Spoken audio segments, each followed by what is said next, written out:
Hello everybody, welcome back to another episode of An Idiot on Board. Apologise, I've not done anything since the Trans-European Trail trip on the old burger van. If you have not seen that, please, I'll put links here somewhere. Please, after this video, go and have a look at that. Because I did it for charity and I did it on a 250cc Rev and Go Suzuki Bergman scooter. And it was fantastic. Proper laugh. I had a very sore bum and a very sore back at the end of it, but yeah, it was good fun. But yeah, so I'm here, I'm tinkering again, and we've got something new. There's something new to show you. So stick around, come and have a look.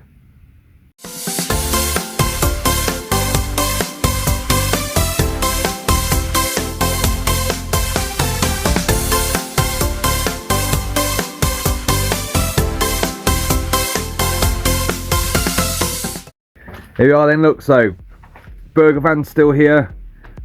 It's being used as a dumping ground at the minute because well, the battery's knackered, as you saw in the video. I need a new one. I ended up having to jump start it all the time, but I've got some bits and bobs for that. I don't know where I've put them. Yeah, it's kind of like a game of hide and seek in here, but I've got some bits for her, so I'm going to see if I can do a little bit of tinkering. I'm going to see if I can lift the front end, raise the rear suspension, strip her down a bit, make her a bit more waterproof, and possibly go and do some more silly, stupid things on that in the future. But yeah, so she's still here. I've still got the Beta 250 trials bike. Not done a lot on that. I kind of fell out with the site that I was riding with over the video that I did a while ago. They didn't find that fun, and I kind of get it. I kind of get why, but there you go. And then the CG is still hidden in the background down there somewhere. Still waiting for me to start work on it in the 5 years that I've had it. So I call it a restoration project, but I've done nothing on it in 5 years. So it's more like a retirement project at this rate. But yes, as I said, I've got something new. So, as you may remember, I recently sold my Himalayan to Tim Priest, otherwise known as Screw Up to Clue Up, channel up here somewhere. And he's been doing some tinkering with that, and he came out on the Trans-European Trail trip with us and supported me with my burger van adventure, and it was nice to see the old girl had been tidied up a little bit, and Tim was doing all the things that I kind of was going to do. But yeah, so I sold it for various reasons. I've done a video on that in the past, so if you go down you'll probably see why I sold it. But yeah, it's not the end of Enfield for me though, and it's not the end of the Himalayan. I am waiting for this new 450 Himalayan to come out. I'm going to have a good look at that, and if it's worth it, if it kind of lives up to its hype, which I hope it does, then I will more than likely be getting one of those as a replacement, because that's the plan ultimately. Failing that, if it doesn't live up to the hype and it's a bit of a letdown, I might look for a second-hand 411 again, or I might go down a different route. I might look at a Continental, or a Bullet 350 or something like that, or an even older classic Enfield, an old classic 500 or something. But yeah, so stick with me for that one, because Enfield is not over for me, definitely not. But yeah, on to something new. Are you ready? You may have seen it a minute ago when I span round, but come and have a look at this beauty. Before I show it you, I know that I've never really been a fan of the BMW GS, not because it's not a good bike, not because they aren't capable off-road and stuff. There's various reasons for it, but I might have bought a BMW. It's not a GS, but it's close. Here she is, look. Here she is, look.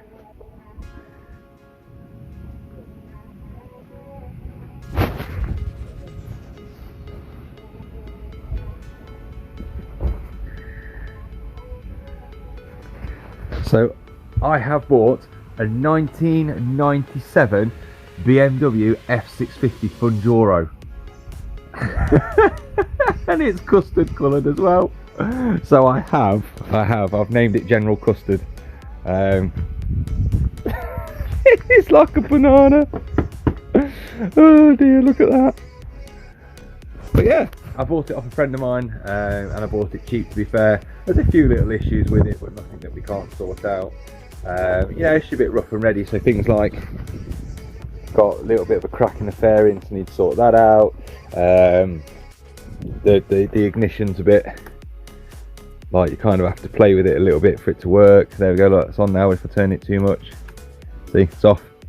Tinker, now it's on. So we've got to sort that out.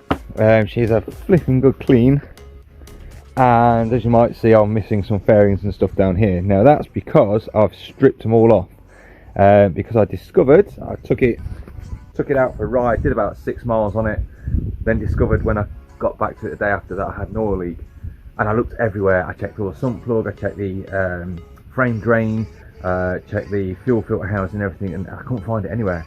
And then I just happened to spot it, and unfortunately it's got a cracked casing. So just here, oh, I don't know if you'll be able to see it on this. In fact, let me get a pokey implement. 1 second. That'll do. So, if you have a look, see if that'll focus. Focus, please. That's not. Yes, it is. So, if you can see, just here, got that bit there, and then underneath, I don't know how well you'll be able to see it, but running down here as well is another one. And these casings are aluminium and they're quite thin. So unfortunately, what has happened in the past, at some point, someone has tightened that bolt down, and they've done it too tight and it's cracked the casing, and that's why it was leaking. So I have already taken it off once. I've tried to repair it and it didn't work. So now I'm going to strip it all down again. I'm going to take a Dremel to it, I'm going to grind it back, and I'm going to try and repair it with some Loctite aluminium weldy stuff, kind of like a JB Weld, but it's a Loctite version. I suppose it's all the same really. But yeah, so stick around, come and have a look and see how I get on with that.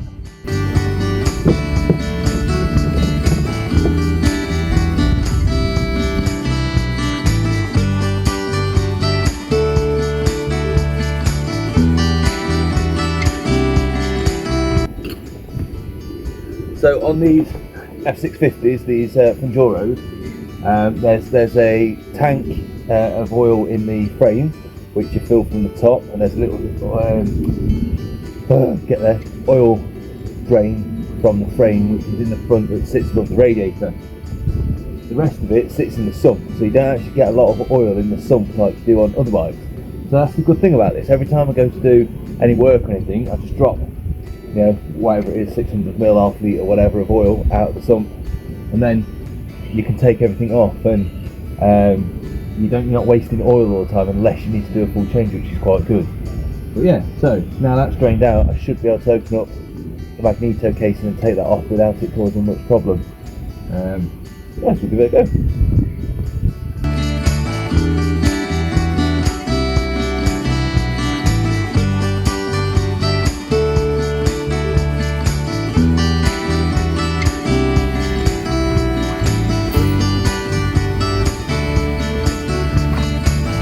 Another top tip as well when removing things like engine casings and stuff like that, always have a little bit of cardboard.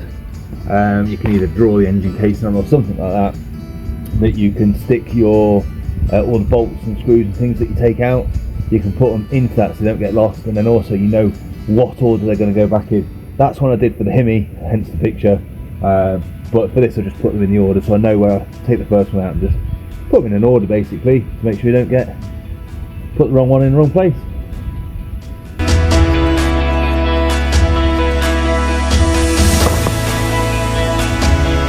So I've got the casing off now, and you can kind of see a little bit better what I'm dealing with. So just here, look, just there's part of the crack. It comes up along here, down there, look, and then a little bit more just there.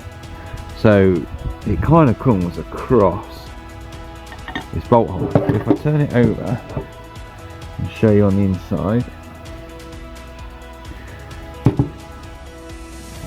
so you can see it, he says, just there, look, you see that hairline crack across there. So where's the camera? Get the focus. There we go, look. So you can see it across there, look. It's quite substantial. So, what I've got to do now is I've got to go find my Dremel in the hole that I call the garage, which I really need to sort out. And then once I've found that Dremel, I'm gonna basically cut a bit of a V-groove in it, clean it up, and then get that JV weldy stuff, whatever you want to call it, Loctite, whatever, in it, and hopefully seal it from the inside, and then do the same on the outside as well. And hopefully that'll be alright and it'll solve the issue. Found a little bit of a coolant leak as well, so I don't know if it's been overfilled, because it seems to be, when it gets up to temperature, it kind of bubbles out the top of the radiator cap. So I'll look at that one as well, but yeah, we'll see.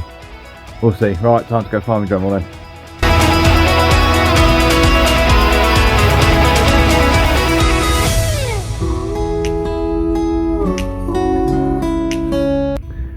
Just started cleaning up the outside of it. I don't know if you can see.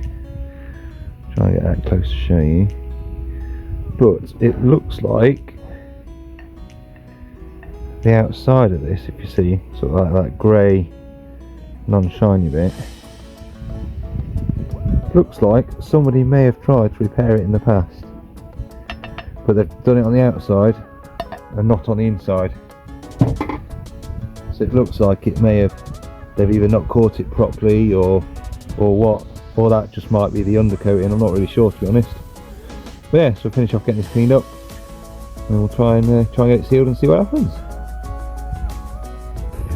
So I've got the engine casing back on, and I've torqued it back up. So what I've done is I did it off camera, because I was advised basically, do your epoxy, you know, cut the groove, do the epoxy and that, and then put the engine casing back on whilst it's wet, because that way you can torque it down and it can dry on the bike, which will stop it from cracking. Again, if you were to slightly overdo it, when you know, once you've done the epoxy, let it dry and then put it back on. So it kind of makes sense, to be fair. So that's what I've done. I've not epoxied the outside yet, again, because I've got to wait now 10 hours for that to dry properly. So I'm going to leave it until tomorrow, and then I'm going to do the outside tomorrow, because I need to remove that bolt to do it. Now I've cleared back away some of the paint and stuff, you can see kind of how sort of just how bad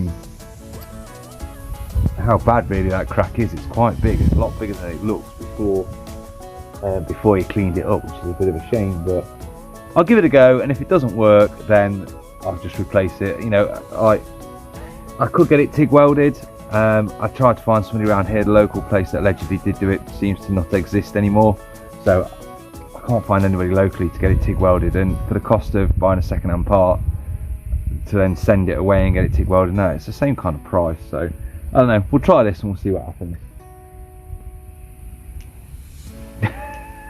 Fingers crossed. Must admit, when I first bought this, I didn't actually really know a lot about it. I just kind of bought it on a bit of a whim, really. My friend was selling it and she sold it, like I say, relatively cheap to me. So basically for the price of what I sold the Himalayan for, I managed to buy the burger van to do the off-road city trip on, and buy the 650 as well. So it was worth it. It was worth it. But yeah, I didn't really know much about the F650, to be honest. Yeah, I didn't really know much about, where is it? There it is. So yeah, I didn't really know much about the Funduro when I agreed to buy it. I just kind of did it as a bit of a whim, like I say.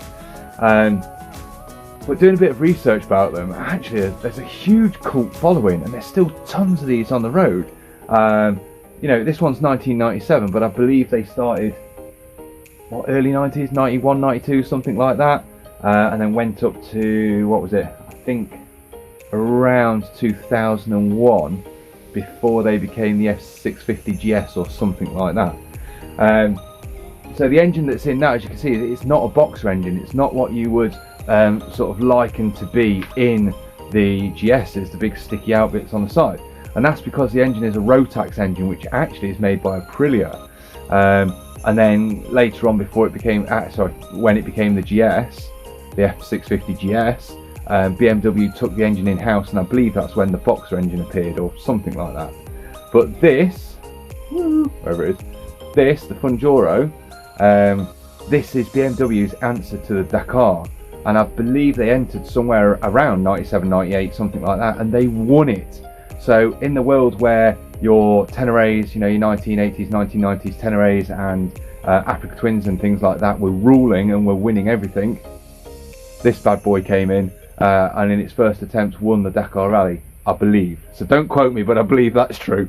So yeah, so if that is true, which I think it is, you know, it's nice to have a little bit of history, and it's not on a bike that I ever thought I'd have, to be honest with you. I didn't, like I say, didn't know anything about it. But yeah, so we've got a few bits to do. Like I say, we've got the engine case to sort out. I've discovered I've got a misty oil fork seal as well, so that's got to be sorted. Sort out that ignition barrel, whether I remove it and just put push start or something like that on it. I don't know. We'll see. We're gonna have a play with it. But I have seen a lot of these online that have got a few stickers on and a little bit of a paint job and stuff, and they look so modern. They look, you know, you could put them next to something like a T7 now, or Yamaha T7, or one of the new Africa Twins or something like that, and they still look like they fit in, which is amazing. And I genuinely, hand on heart, never thought I'd say that about BMW.